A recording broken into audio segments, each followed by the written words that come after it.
प्रणाम ऋषिवर। कल्याण भव। तुम कौन हो वत्स? मैं प्रथम बार तुम्हें यहाँ देख रहा हूँ। मैं प्रथम बार ही यहाँ आया हूँ पूज्यवर। यहाँ से कुछ ही दूरी पर अंगिरा ऋषि शिवशिष्ट यज्ञ का आयोजन कर रहे हैं। उस यज्ञ का संचालन करने हेतु आपको आमंत्रित किया है। कृपया मेरे साथ पधारने का कष्ट करें। स्वामी, मेरी तपस्या के कारण विगत कई दिनों से आपने भोजन नहीं किया होगा। मैं तुरंत आपके भोजन का प्रबंध करती हूँ। आप भोजन करके ही पधारें। किंतु ऋषिवर, वे सब वहाँ आपकी प्रतीक्षा कर रहे हैं। माता, आप निश्चिंत रहिए। ऋषिवर के आहार की व्यवस्था वहीं हो जाएगी। देवी, यज्ञकर्ताओं के अनुरोध को तो हमें स्वीकार करना ही पड़ेगा। यज्ञ समाप्त होते ही मैं तुरंत लौट आऊंगा। चलो वत्स।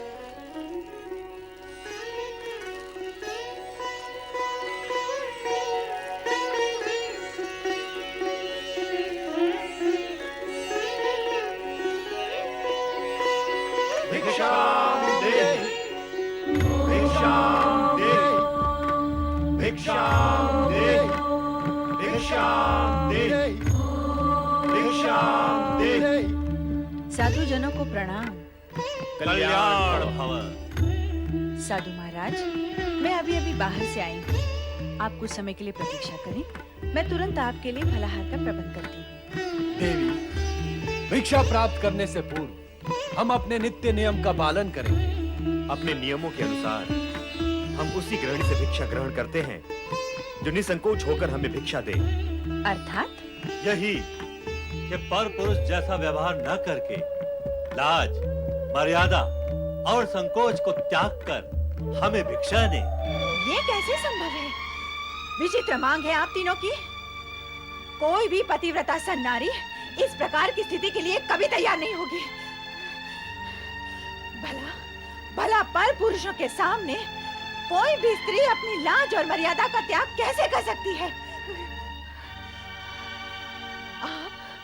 आप निसंकोच व्यवहार की अपेक्षा क्यों करते हैं मुझसे? लाज और मर्यादा तो नारी के आभूषण होते हैं, और आप आभूषणहीन रूप में मुझे क्यों देखना चाहते हैं? लगता है आपके मन में कोई खोट है। हमारे प्रति शंका और संदेह रखने वाले को हम अपने क्रोध की ज्वाला से तुरंत भस्म कर देते हैं। हम सच्चे तपस्वी हैं।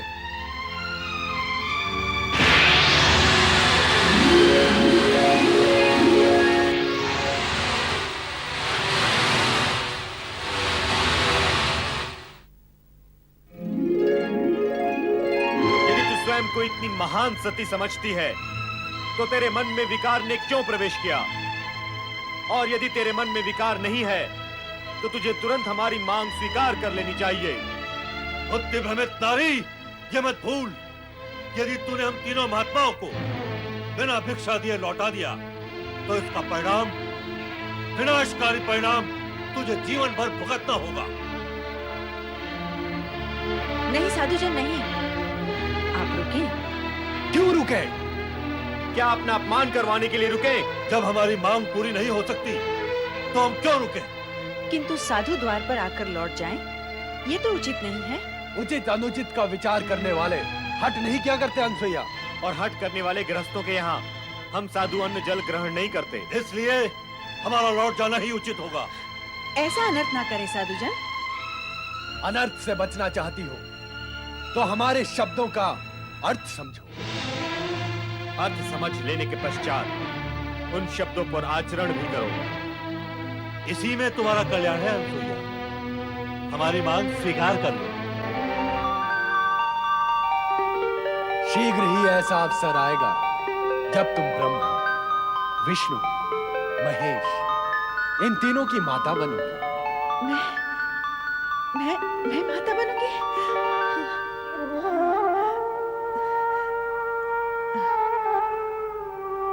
तो क्या अब हम लौट जाएं? लौटना ही होगा। ऋषि के द्वार से कोई निराश लौटता तो नहीं, परंतु क्या करें, जैसी विधाता की इच्छा। मुझे आपकी मांग स्वीकार है। भली भांति विचार कर लिया तुमने?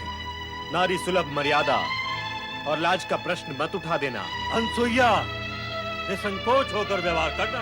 अवश्य, जैसा आप चाहते हैं मैं वैसा ही करूंगी। किंतु आश्रम के बाहर रहकर मैं आपकी ये मांग कैसे पूर्ण कर सकती हूँ? इससे आश्रम की पवित्रता भंग होगी। आप सब भीतर कुटिया में पधारें। आइए।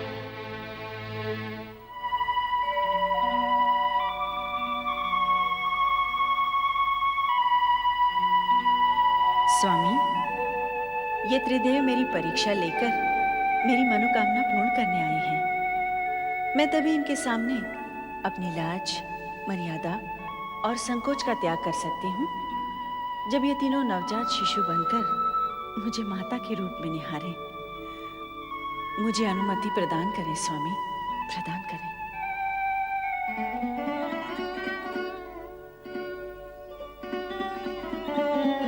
पधारें महात्मागण, अपना आसन ग्रहण करें। तत्पश्चात मैं आपके आदेश का पालन करके आपकी मांग पूर्ण करूंगी। मेरी लाज, मर्यादा और पतिव्रत धर्म की रक्षा हो।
त्रिदेव, धन्य है।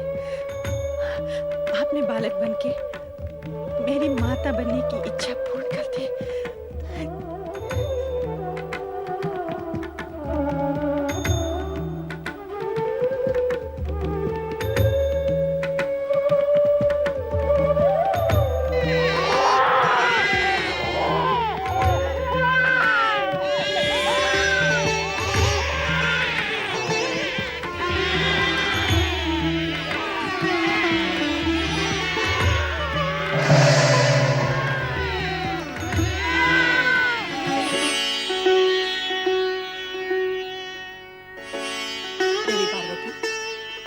आप चिंतित लग रही हैं। हाँ देवी लक्ष्मी, विषय तो अनुसुईया के सतीत्व की परीक्षा का था, किंतु अब वह चिंता तक आ पहुंचा है। चिंता का कारण क्या है देवी? अनुसुईया के सतीत्व की परीक्षा लेने त्रिदेव यहीं से गए हैं। अब तक तो उन्हें लौट आना चाहिए था, किंतु लौटे नहीं। यही चिंता का कारण है।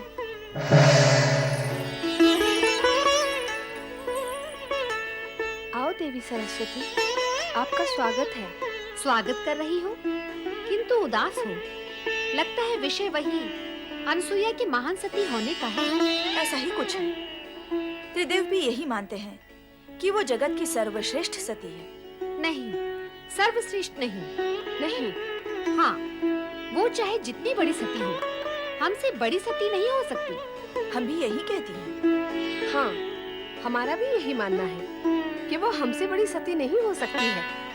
नारायण नारायण। त्रिदेवियों को नारद का प्रणाम। त्रिदेवों को एक साथ प्रणाम करने का अवसर प्राय प्राप्त होता रहता है, किंतु त्रिदेवियों को एक साथ प्रणाम करने का अवसर और सौभाग्य कभी-कभी प्राप्त होता है।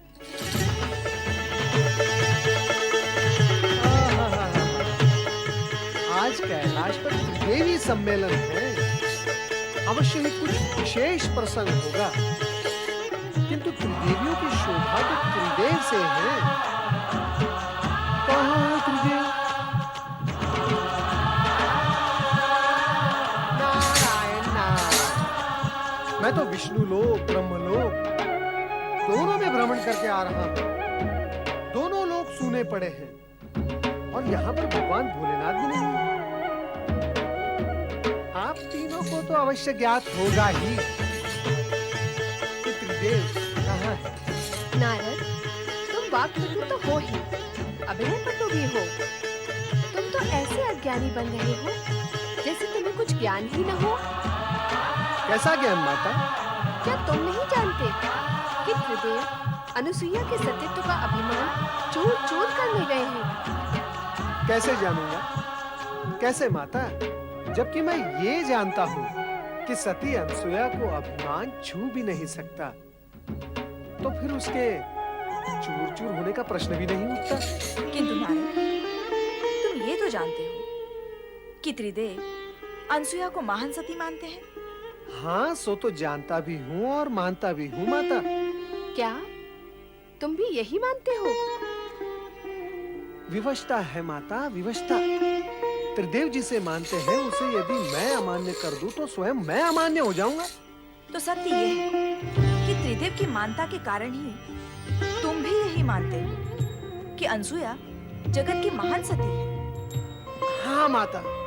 किंतु इसका प्रमाण क्या है? प्रमाण असत्य से उत्पन्न शंका का होता है माता। जो प्रत्यक्ष है उसका क्या प्रमाण? सत्य असत्य का ज्ञान बिना परीक्षा लिए कैसे होगा नारद? माता, यही जानने तो मैं अत्रि आश्रम गया था। क्या नारद, तुम अत्रि आश्रम गए थे? हाँ माता, मैं वहीं से आ रहा हूँ। तो क्या वहाँ त्रिदेव नहीं थे? अब क्या बताऊँ मैं माता? जो सत्य है वही कहो नारद। बताओ नारद, त्रिदेव वहाँ थे अथवा नहीं? थे भी और नहीं भी। नारद, अपनी लीला का प्रदर्शन दानवों अथवा मानवों पर किया करो। स्पष्ट कहो, त्रिदेव वहाँ थे या नहीं? कहो नारद, अनुसुईया के आश्रम में तुम्हें त्रिदेव के दर्शन हुए अथवा नहीं? माता, मैंने वहाँ अनसुया के 3 छोटे-छोटे शिशुओं के दर्शन किए, किंतु त्रिदेव के तो तीनों लोक में कहीं दर्शन नहीं हुए।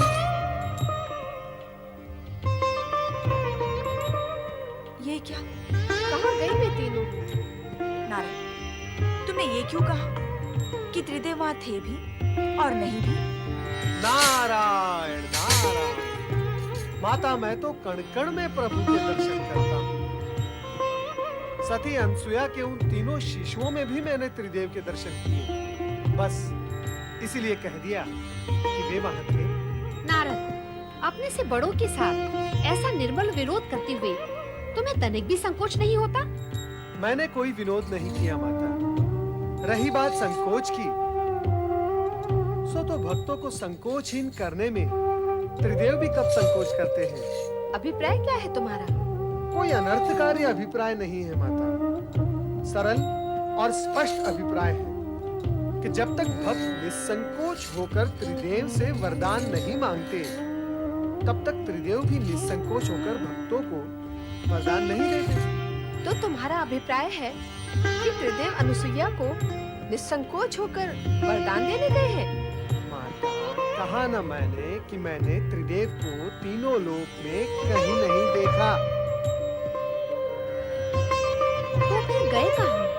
माता, आप तीनों मुझसे और मैं आप तीनों से यही प्रश्न पूछ रहा हूँ कि वे गए कहाँ? नारद, तुम जब अत्रि आश्रम गए थे तो तुमने अनुसुईया से उनके विषय में नहीं पूछा? तो क्या अनसुया ने 3 शिशुओं को एक साथ जन्म दिया है? हमें तो इस विषय में भी कुछ ज्ञान नहीं था कि अनसुईया माँ बनने वाली है। पर माँ बनने वाली इतनी कठोर तपस्या कैसे कर सकती है? नारायण नारायण, कहीं ऐसा तो नहीं हुआ कि सती अनसुया की परीक्षा लेने गए त्रिदेव को स्वयं परीक्षा देनी पड़ गई हो? नारायण नारायण, अर्थात पृथ्वीलोक की भाषा में उन्हें कहीं लेने के देने पड़ गए हो। और फिर ये आवश्यक भी तो नहीं कि सदा त्रिदेव परीक्षा देने पर उत्तीर्ण ही हो जाए। नारद, तुम हमारी चिंता कम करने की अपेक्षा उसे बढ़ा ही रहे हो। माता, यदि मेरे वश में होता तो मैं आप तीनों की चिंता कम क्यों करता? नारायण नारायण, अर्थात जड़ मूल से मिटा ही न देता। पर क्या करूं माता, विवश हूं। नारद, ऐसा लगता है कि तुम हमसे कुछ छिपा रहे हो। छिपने वाले तो छिप ही गए माता, अब मैं क्या छिपाऊंगा? नारद, तुम तो त्रिकालदर्शी हो। दिव्य दृष्टि से देखकर बताओ कि इस समय त्रिदेव कहाँ हैं? दिव्य दृष्टि और दिव्य शक्ति से तो आप तीनों भी संपन्न हैं माता। फिर आप ही स्वयं अपनी दिव्य दृष्टि का उपयोग करके देख लें कि आपके पति कहाँ हैं, कैसी स्थिति में हैं और क्या कर रहे हैं। अब तो हमें यही करना होगा। हम व्यर्थ ही उद्विग्न हो रही हैं। चलो देखते हैं।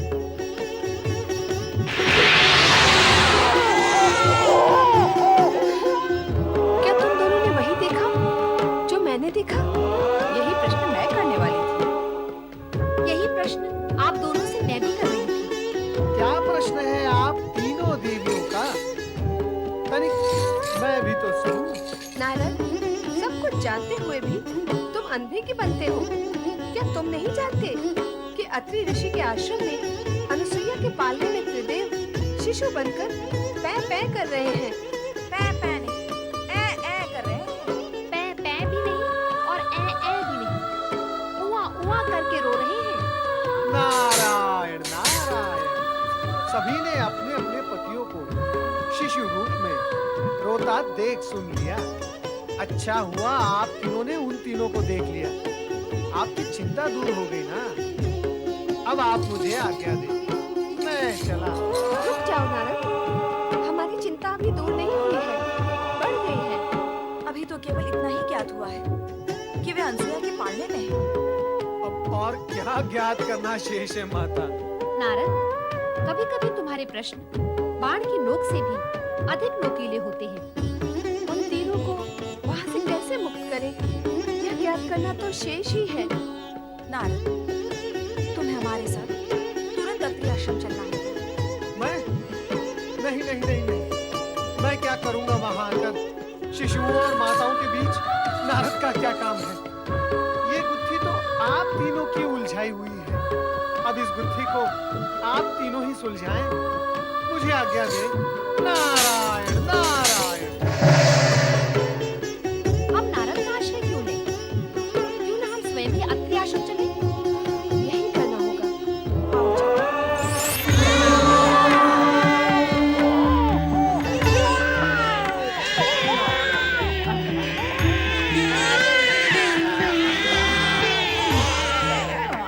ये अनसुईया, ये किसी किसके हैं? कहाँ से आए? यहाँ कैसे आए? मेरी तपस्या फलित हो गई स्वामी। ये तीनों हमारे पुत्र हैं।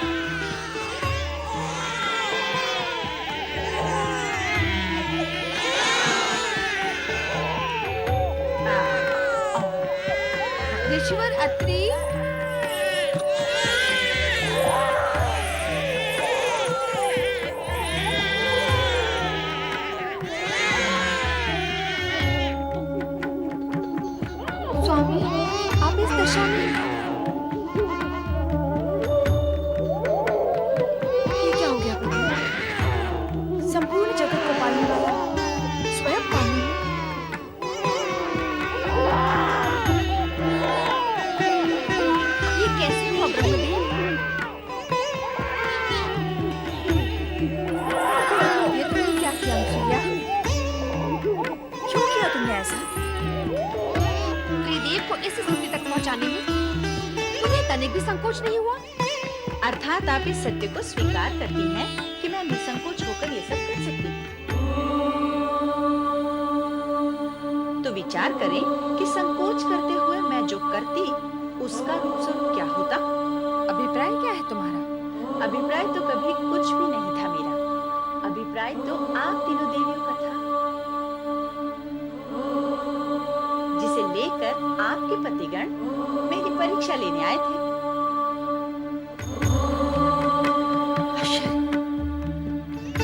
अनसुया ने त्रिदेव को शिशु बनाकर पालने में कैसे सुला दिया?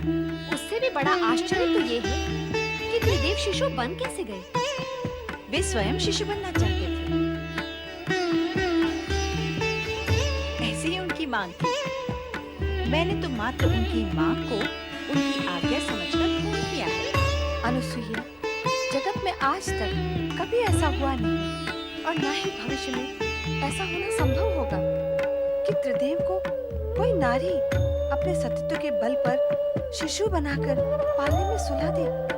हाँ अनसुया, हम तुम्हारी पतिभक्ति और सतीत्व की श्रेष्ठता को स्वीकार करती हैं। अब प्रत्यक्ष को प्रमाण की आवश्यकता भी क्या है?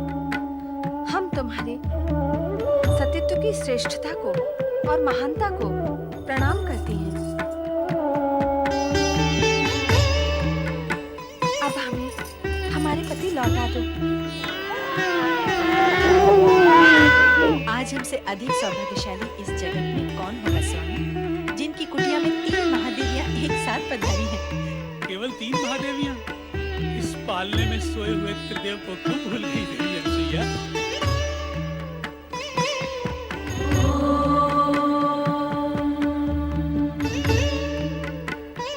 ऋषिवर, कृपा कर अनुसुईया से कहें कि वे त्रिदेव को उनके मूल रूप में प्रकट करें। क्या त्रिदेव स्वयं ऐसा नहीं कर सकते?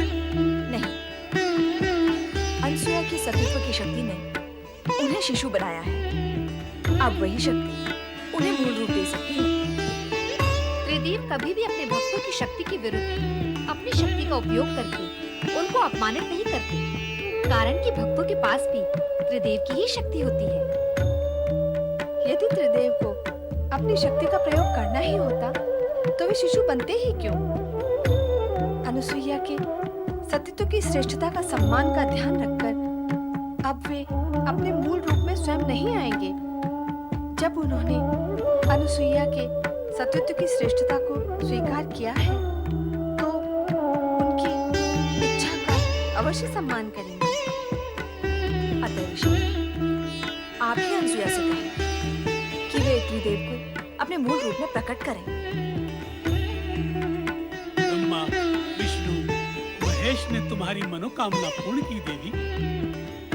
यदि तुम इन्हें शिशु बनाकर रखोगी तो संपूर्ण जगत की व्यवस्था और स्थिति अस्त व्यस्त हो जाएगी। त्रिदेव को उनका मूल रूप प्रदान करो देवी अनसुईया।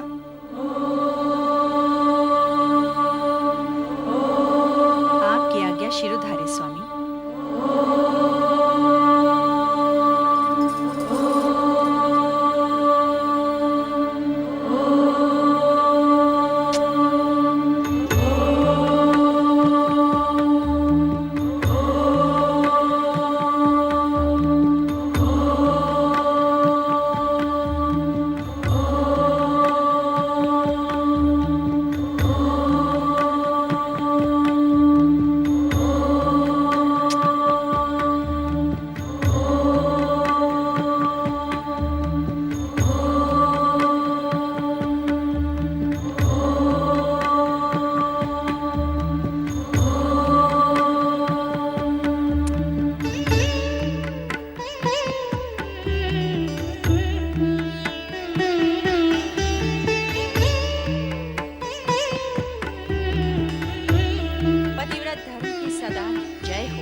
अपने तेजस्वी सतीत्व के प्रभाव से हम त्रिदेवों के माता के रूप में प्रणाम करके मेरा और आप तीनों का माता और पुत्र का संबंध बन ही गया है, तो मेरी हार्दिक इच्छा है कि आप त्रिदेव एक ही रूप में अत्रि पुत्र के रूप में स्थापित हो।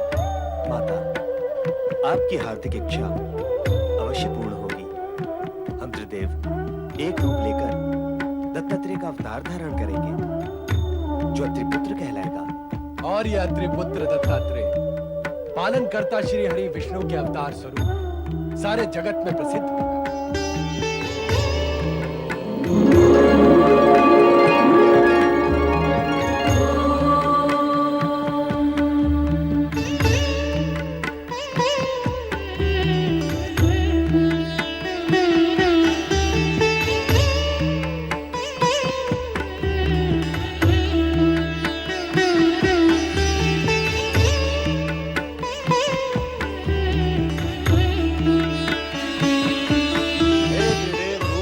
दत्तात्रेय, आप हम त्रिदेवों की सम्मिलित शक्ति के धारक होते हुए सौम्य, शालीन, परोपकारी एवं शांत प्रकृति के हैं। और भगवान दत्तात्रेय एवं विष्णु अवतार के रूप में आपकी कीर्ति दिग दिगंत तक व्याप्त रहेगी।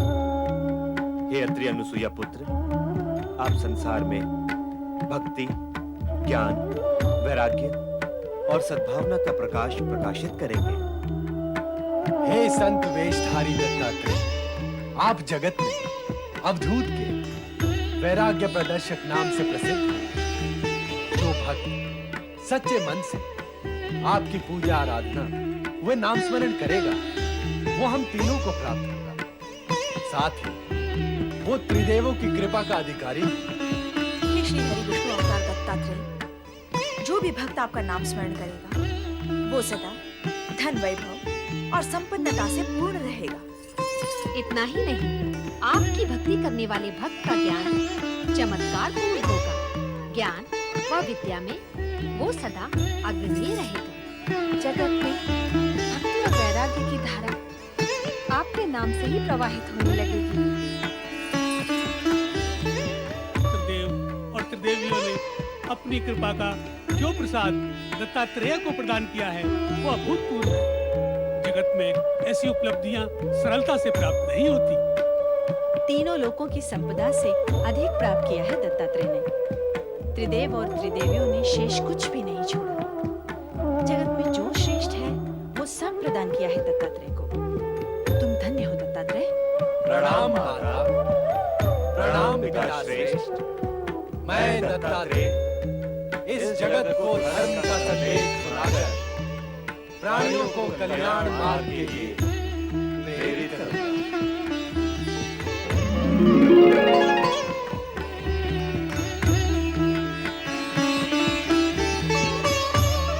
माता, आप उदास न हो। हमने ही स्वप्न में आकर आपको पुत्र प्राप्ति के लिए तपस्या का उपाय सुझाया था। इसलिए हम अपने अंश से आपको ऐसा रुद्रावतारी पुत्र प्रदान करेंगे जो सदा आपकी सेवा में रहेगा। रुद्रावतारी शिवांशी प्रकट हो।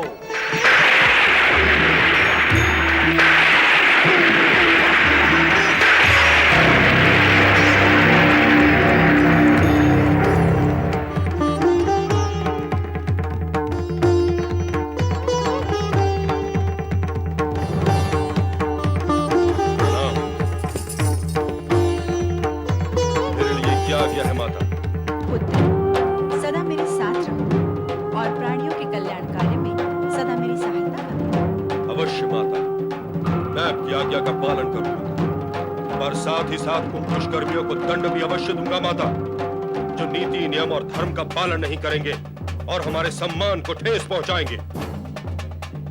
देवेश्वर, आपका ये रुद्रावतार तो जन्म से ही रौद्र रूप धारण करने लगा है। इसे कहिए कि अपने क्रोध पर अंकुश रखिए। रुद्रावतारी शिवांशी, यदि तुमने अपने क्रोध पर संयम नहीं रखा तो जनसाधारण तुम्हें शिवांशी न कहकर दुर्वासा के नाम से पुकारेगा। जनसाधारण मुझे क्या पुकारेंगे इसकी मुझे तनिक भी चिंता नहीं है प्रभु। मैं तो मात्र इतना चाहता हूं कि वे दुष्कर्मी मुझसे भयभीत हों, ताकि वे पाप कर्मों से बचे रहें। स्वामी, आपने स्वयं मुझसे कहा था कि आप ऐसे रुद्रावतार को प्रकट करना चाहते हैं जिसके भय से लोग अनाचार तथा अत्याचार करने से बचे रहें। अब शिवांश को अत्रि अनुसुईया के पुत्र के रूप में प्रकट करके वह कथन सत्य कर दिखाया। पुत्र, तुम्हें देखकर ऐसा प्रतीत होता है कि अपने स्वभाव के कारण तुम दुर्वासा के नाम से ही प्रसिद्ध होगे। आपके वचन सत्य सिद्ध होंगे माता पार्वती। अब मुझे आज्ञा दी, मैं देहाग्नि से तप रहा हूं, शीघ्र स्नान करके शांत होना चाहता हूं। माता अनसुईया, मैं स्नान करके लौटूंगा, मेरे लिए भोजन की व्यवस्था अवश्य करो। अब आप हमें आज्ञा दीजिए।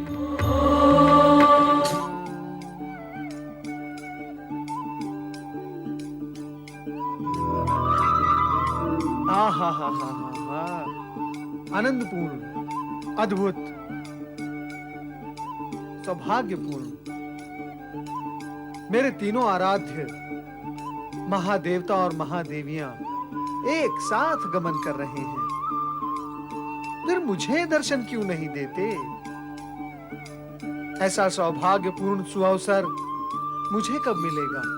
कृपा निधान, मुझे दर्शन दें, मुझे दर्शन दें।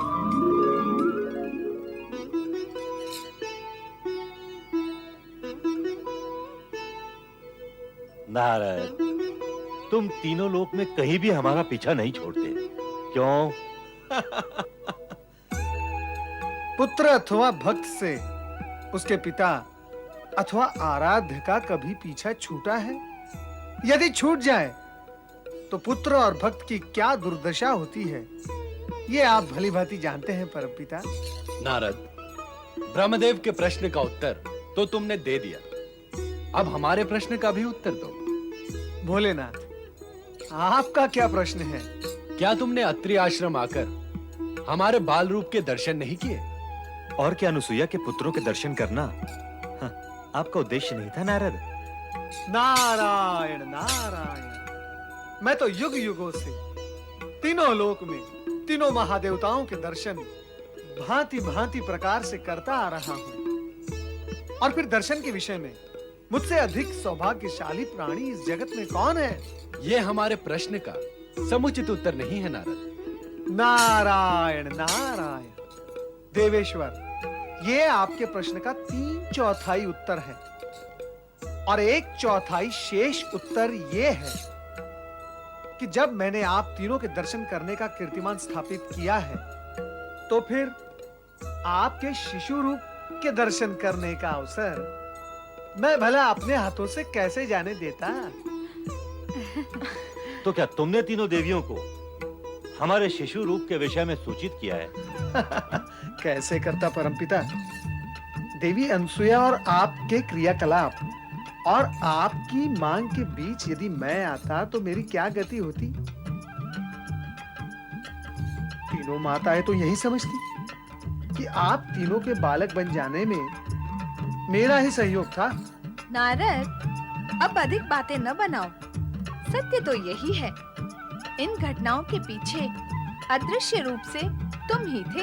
हाँ, ना ना ना ना। और इसमें अब कोई संदेह नहीं रहा कि तुम हम सभी के साथ नारद लीला करने से चूके नहीं। हम पर अपनी लीला का प्रयोग करते हुए तुम्हें तनिक भी विचार नहीं आता? नारायण नारायण, मेरी लीला? त्रिदेव के सम्मुख मैं क्या और मेरी लीला क्या? सत्य तो यह है कि आप तीनों देवियों को यह सत्य मान्य ही नहीं था कि सती अनसुया जगत की सर्वश्रेष्ठ सती है। यही सत्य आप तीनों को मनवाने के लिए परीक्षा के बहाने त्रिदेव ने अपनी लीला का प्रसार किया, और दोष व्यर्थ ही में मेरे सिर पर मढ़ा जा रहा है। माताओं, इस सत्य को आप सदा के लिए समझकर रखें कि मेरा हर कार्य त्रिदेव के संकेत पर ही होता है। स्वेच्छा से मैं कुछ भी नहीं कर सकता। श्री हरि विष्णु, अब आप हमें यह बताएं कि भगवान भोलेनाथ ने सती अनसुया को वरदान में पुत्र रूप में शिवांशी रुद्रावतार को जो प्रदान किया था वो है कौन? सावधान नारद, उस रौद्र रूपधारी दुर्वासा से सावधान रहना। यदि उसका क्रोध जाग गया तो तुम्हारी कुशल नहीं है। नारायण नारायण, रुद्रावतार दुर्वासा?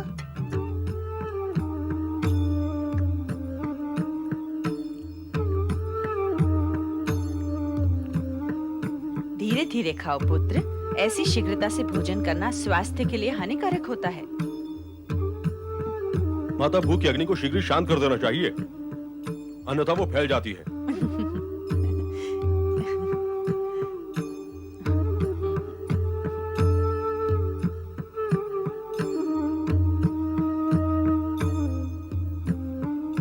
माता, यह तो मुझे ज्ञात है कि आपने मुझे भगवान शिव की आराधना तथा तपस्या से प्राप्त किया है, किंतु मैं ये जानना चाहता हूँ कि आपको तपस्या में कोई कष्ट तो नहीं हुआ? मैंने दृढ़ निश्चय के साथ तपस्या की थी पुत्र, इसलिए कष्ट का तो प्रश्न ही नहीं था। हाँ, उस समय एक बाधा अवश्य आई थी। बाधा? कैसी बाधा माता? स्वर्ग के अधिपति देवराज इंद्र ने मेरी तपस्या में बाधा पहुंचाने की चेष्टा की थी। उसने मुझे स्पर्श करने का प्रयत्न किया था।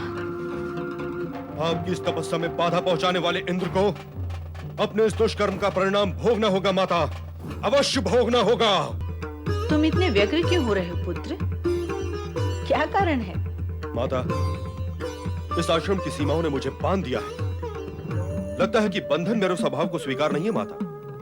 यही कारण है कि मैं इतना व्यग्र और व्याकुल हो रहा हूं। माता, कृपा करके मुझे इस आश्रम से बाहर भ्रमण करने की आज्ञा और सुविधा प्रदान करें। व्यग्रता स्वास्थ्य के लिए हानिकारक होती है पुत्र। तुम इस व्यग्रता के घेरे से बाहर आओ तथा तनिक वन प्रदेश में घुमाओ, किंतु शीघ्र ही लौट आना। मुझे तुम्हारे स्वभाव के कारण तुम्हारी चिंता लगी रहती है।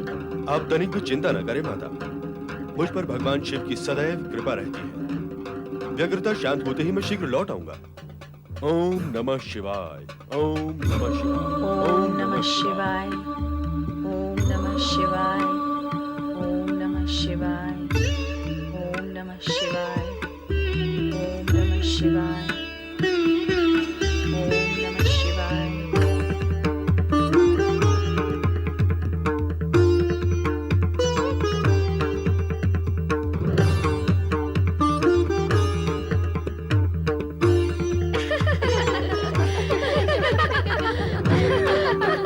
मुझे लगता है ये ऋषि मुनि भगवान शिव के लिए फूल ले जा रहे हैं। तो तुझे क्या लगता है ये फूल तेरे लिए चुन रहे हैं? संभवतः इसी के लिए चुन रहे होंगे। चल के पूछ लेने में आपत्ति क्या है? पाए लागे महाराज, क्या ये फूल आप भगवान के लिए चुन रहे हैं?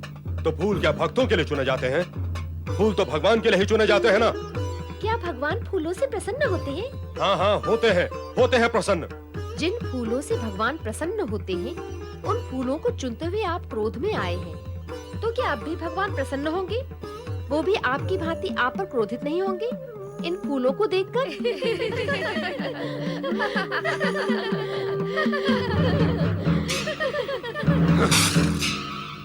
नारायण नारायण नारायण, लक्ष्मी नारायण नारायण ना...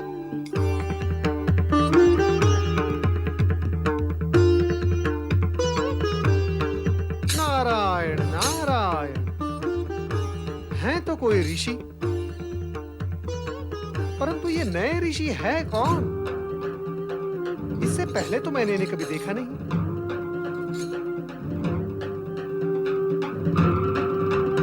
नारायण नारायण, कहीं यही तो रुद्रावतार ऋषि दुर्वासा नहीं? माता पार्वती ने मुझसे कहा था कि ये अत्यंत क्रोधी स्वभाव के ऋषि हैं, इनसे सावधान रहना नारद। नारायण नारायण नारायण नारायण, नारद का प्रणाम स्वीकार करें ऋषिवर। प्रणाम।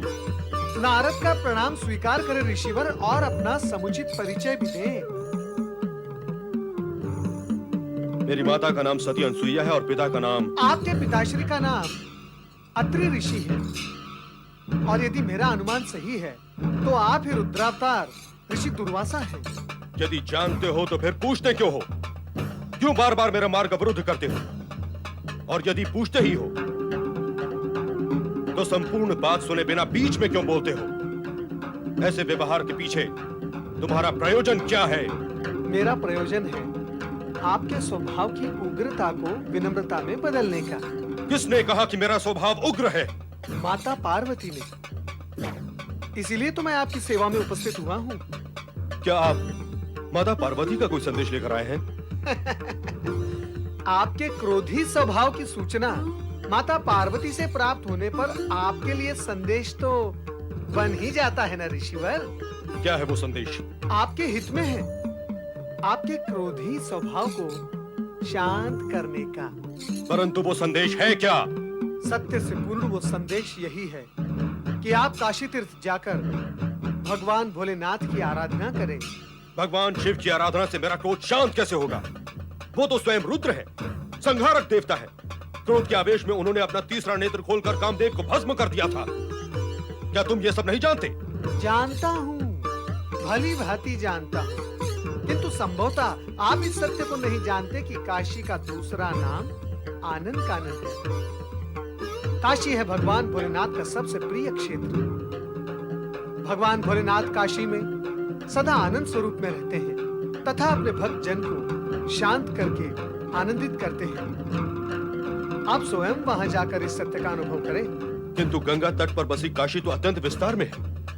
मुझे ऐसा एकांत स्थान बताओ जहां मैं बिना किसी बाधा के शिव का ध्यान करते हुए तपस्या कर सकूं। गंगा नदी के पूर्व दिशा प्रवाह के उत्तर की ओर एक एकांत सरोवर है जिसका नाम कामकुंड है।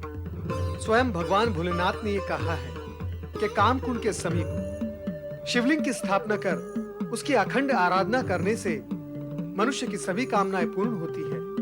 आप कामकुंड के समीप दुर्वेश्वर शिवलिंग की स्थापना कर उसके सम्मुख बैठकर भगवान भोलेनाथ के ध्यान में मग्न हो जाएं। फिर आप देखें कि भगवान भोलेनाथ क्या चमत्कार दिखाते हैं। प्रणाम ऋषिवर। आनंद कानन, काशी नगरी।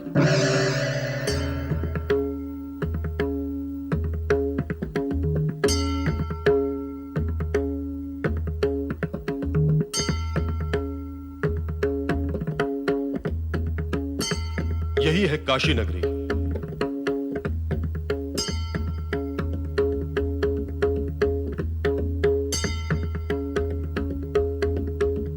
वो रहा कामकुंड।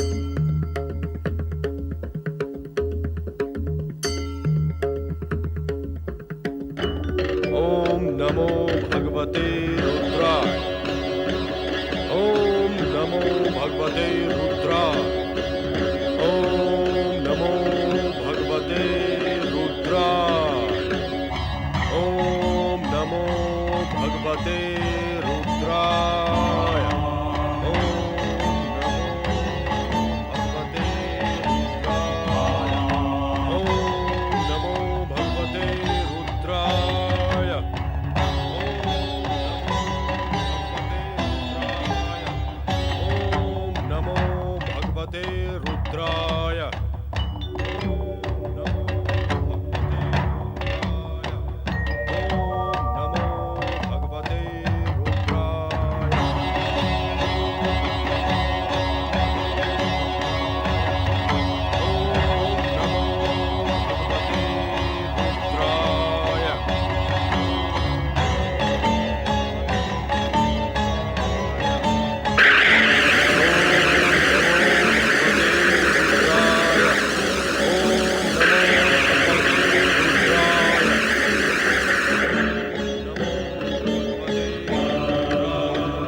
गया स्वामी?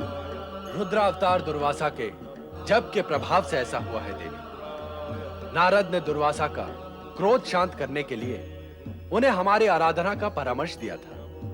क्या आपकी आराधना करने से उनका क्रोध शांत हो जाएगा? आप मुस्कुराकर मौन क्यों हो गए स्वामी? हमें तुम्हारे भोलेपन पर विचार आ गया। इतना ज्ञान तो तुम्हें भी है कि क्रोध और आराधना दोनों कभी एक स्थान पर आमने सामने नहीं होते। दुर्वासा अपने क्रोधी स्वभाव को शांत करने के लिए आराधना कर रहे हैं, परंतु उनका क्रोधी स्वभाव आराधना से शांत होता है अथवा नहीं, यह जानने के लिए तो प्रतीक्षा करनी होगी। साथ ही हमें उनके धैर्य की परीक्षा भी लेनी होगी। ओम नमो भगवते रुद्राय।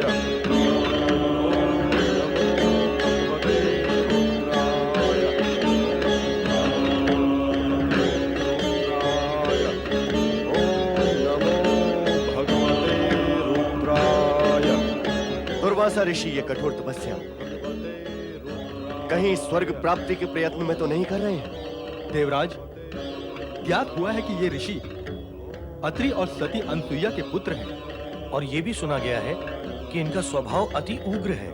नारायण नारायण। देवराज, ऋषि दुर्वासा तपस्या कर रहे हैं अपने क्रोधी स्वभाव को शांत करने के लिए, ना कि आपके स्वर्ग पर अधिकार प्राप्त करने के लिए।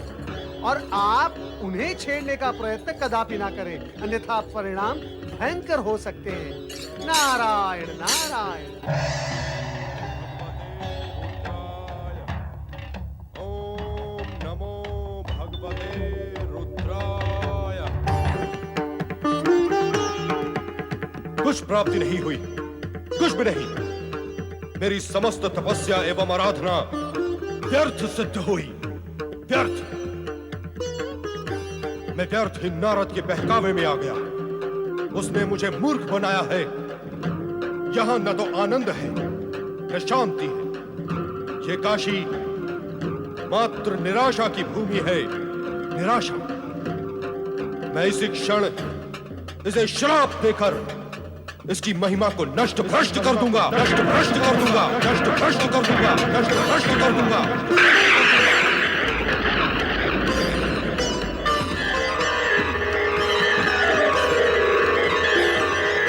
सिद्धेश्वर शिवलिंग।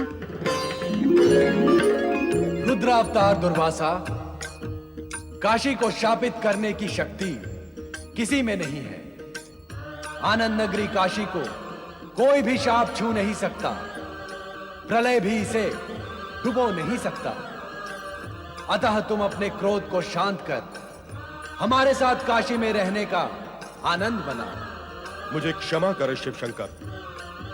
आप ही के रुद्र अंश से उत्पन्न मैं अपने क्रोध को वश में नहीं रख सकता और सदा श्राप देने के लिए उद्यत हो जाता हूं भगवान।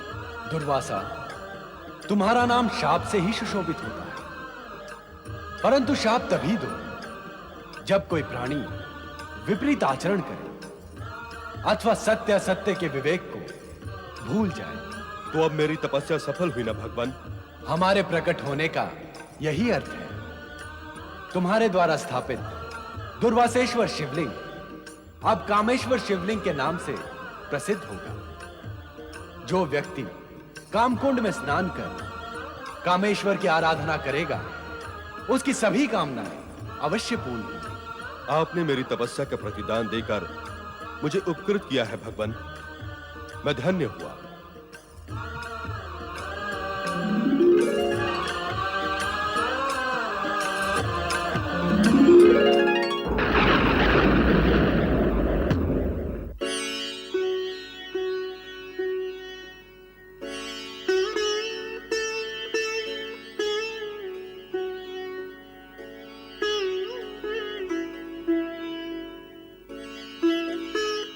क्या बात है देवी, तुम उदास क्यों हो? इसका भी कारण है स्वामी। दुर्वासा अपनी व्यग्रता को शांत करने के लिए भ्रमण करने गया था। बरसों बीत गए किंतु वो लौट कर नहीं आया। मुझे तो चिंता हो रही है न जाने वो कहाँ होगा। ब्रह्मा विष्णु और महेश की माता को चिंता करने की क्या आवश्यकता है देवी? तुम दुर्वासा को बुलाने की इच्छा मात्र करोगी तो वो तुरंत दौड़ा चला आएगा। किंतु ये कैसे ज्ञात होगा कि इस समय वो कहाँ होगा? क्यों भूल जाती हो देवी? तुम्हें शिवलिंग में तीनों लोग देखने की सिद्धि प्राप्त है। तुम शिवलिंग में देखकर दुर्वासा को पुकारो, वो तुम्हें तुरंत दिखाई देगा।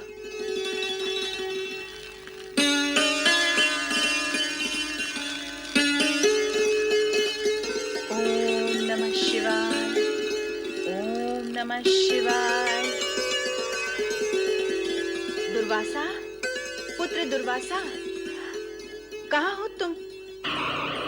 ओम नमो भगवते रुद्राय। पुत्र दुर्वासा, कहाँ हो तुम? माता! तुम शीघ्र आश्रम लौट आओ पुत्र। मैं तुम्हें देखने के लिए व्याकुल हूँ। माता की आज्ञा शिरोधार्य। मैं स्वयं आप लोगों से मिलने के लिए व्याकुल हूँ। माता! विश्वामित्र ये कठोर तपस्या स्वर्ग प्राप्ति के उद्देश्य से कर रहे हैं मेनका। यदि इनका उद्देश्य पूर्ण हो गया तो हमारा क्या होगा? तुम मेरा अभिप्राय समझ रही हो ना मेनका? मुझे क्या करना होगा देवराज? मेनका, विश्वामित्र को अपने रूप लावण्य के माया जाल में फंसाना होगा। अपने सुंदर हाव भाव से नृत्य दिखाकर उसे मुग्ध एवं मोहित करना होगा। इस प्रकार विश्वामित्र की तपस्या भंग करनी होगी।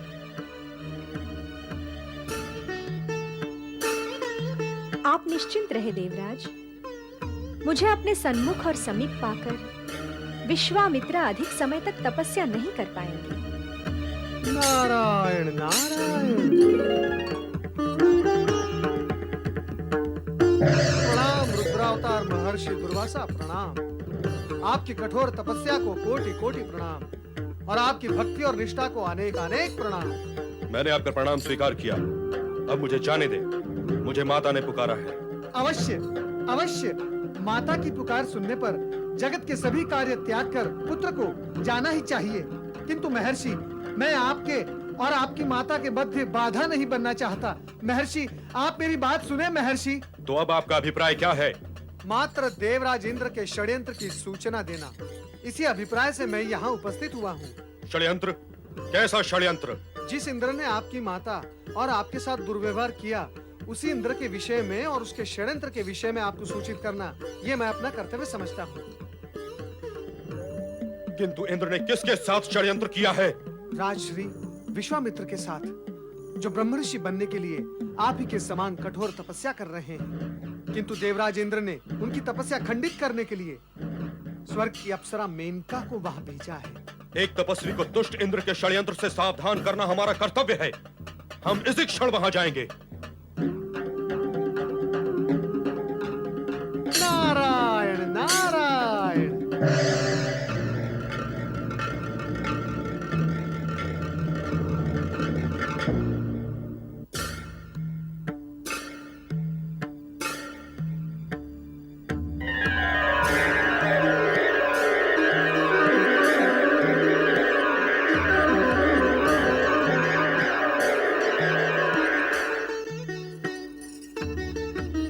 ठहर जा हे रूप सुंदरी, ठहर जा। षड्यंत्रकारी इंद्र का षड्यंत्र हम कभी भी सफल नहीं होने देंगे। अप्सरा मेनका, एक तपस्वी की तपस्या खंडित करना महापाप है। ऋषिवर, सर्वप्रथम आप मेरा प्रणाम स्वीकार करें। तत्पश्चात मैं आपसे विनती करूंगी कि आप क्रोध ना करें। क्रोध न करूं? क्यों न करूं क्रोध? तुम अकारण महापाप करो और मैं कारण होने पर क्रोध भी न करूं। क्यों न करूं क्रोध? ऋषिवर, शांत हो जाइए। मेनका, इस दिव्य और शांत वातावरण को अशांत करने तुम आई हो और मुझे शांत रखना चाहती हो। ऋषिवर, मैं स्वेच्छा से नहीं आई हूँ, भेजी गई हूँ। मैं तो अपने स्वामी देवराज इंद्र के आदेश का पालन कर रही हूँ। अनर्थकारी है उसका आदेश और विनाशकारी है तुम्हारा उसे पालन करना। मेनका, अब हम तुम्हें आदेश देते हैं कि तुम इसी क्षण स्वर्ग लौट जाओ, अन्यथा हमारे क्रोध से उत्पन्न श्राप और श्राप से उत्पन्न कष्ट तुम्हें भोगना पड़ेगा। ऋषिवर, आपके शाप से भयभीत होकर मैं अपने स्वामी देवराज इंद्र के आदेश की अवहेलना नहीं कर सकती। मैं अपना कर्तव्य पूर्ण किए बिना यहाँ से नहीं जाऊंगी। मेनका, तुम्हें अपनी दुर्दशा की चिंता नहीं, इंद्र के आदेश की चिंता अधिक है। स्वाभाविक है ऋषिवर, वे हमारे स्वामी जो है। तो क्या स्वामी का आदेश मानकर तू तपस्वियों की तपस्या को भंग करेगी? किसका क्या रंग होता है, क्या भंग होता है, ये सोचना मेरा कार्य नहीं है ऋषिवर। मुझे केवल अपने स्वामी देवराज की इच्छा पूर्ण करनी है। मेनका, अपने स्वामी इंद्र की ही भांति तू भी बाहर से नख से लेकर शिख तक सुंदर और आकर्षक तो है, किंतु भीतर से तुम दोनों ही पाप के भंडार हो। तू एक स्त्री है मेनका, इसलिए हम तुझे भस्म तो नहीं करेंगे, किंतु हम तुझे श्राप देते हैं कि जिस विश्वामित्र को तू भ्रष्ट करने का प्रयत्न कर रही है, उसी के कारण तू स्वर्ग से भ्रष्ट होकर एक मानवी का जीवन व्यतीत करेगी। तू तेरी संतान भी हमारे श्राप की छाया से मुक्त नहीं हो पाएगी मेनका। इंद्र के षड्यंत्र में सम्मिलित होने का परिणाम तुझे बार बार भुगतना पड़ेगा, बार बार भुगतना पड़ेगा।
विश्वामित्र को मित्र बनाने, विश्वामित्र को मित्र बनाने स्वर्ग से उतरी कामिनिया।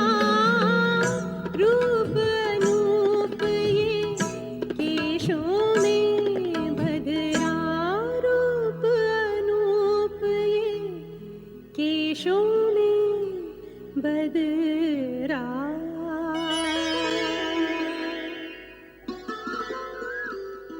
मनमोहक मेनका, अब तुम्हें मेरी जीवन संगिनी बनकर रहना होगा। अब मैं तुम्हें लौटकर स्वर्ग नहीं जाने दूंगा।